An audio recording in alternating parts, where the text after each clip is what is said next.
नमस्कार दोस्तों, स्वागत है आपके अपने ही चैनल पर। तो आज हम आपको रिवीजन टेस्ट पेपर वर्ष 2020-21 का जो कक्षा 11वीं का विषय है, सब्जेक्ट है हिंदी, उसका सॉल्यूशन बताएंगे।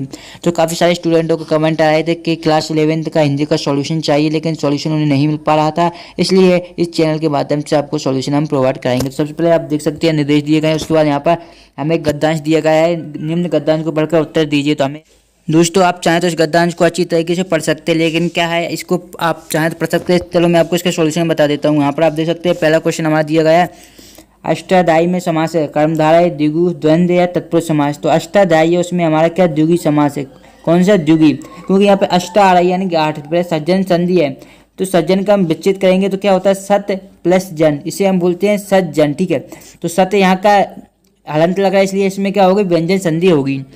ठीक है, उसके बाद है आपका कि व्यक्तित्व का विलोम शब्द है, व्यक्तित्व का होता है विलोम शब्द होता है निजी। ठीक है, इसका क्या हो जाएगा, निजी हो जाएगा। दोस्तों मैं आपको समझाता हूँ, जिससे आपको बोर्ड एग्जाम में अगर एक क्वेश्चन आए तो आप इनको गलत ना करें। ठीक है, सिर्फ आंसर बताने से कुछ नहीं होता, आपको समझ में भी आना चाहिए कि कौन सा आंसर क्यों है। ठीक है, फिर नेक्स्ट, संगति का प्रभाव मनुष्य पर कैसे पड़ता है।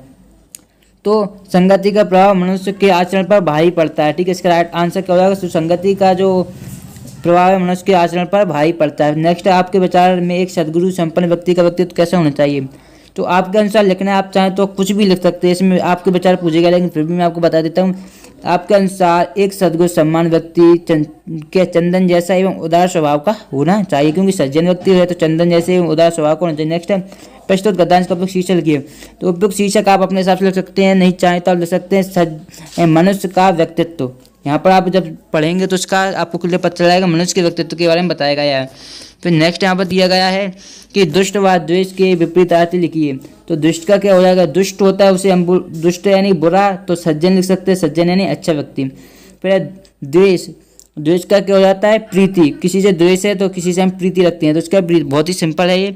उसके बाद आपका दूसरा, निम्नलिखित गद्यांश को पढ़कर हमें क्या, इसके भी आंसर देने हैं, पूछे गए प्रश्नों के आंसर दीजिए। चलिए इसके भी आंसर देख लेते हैं।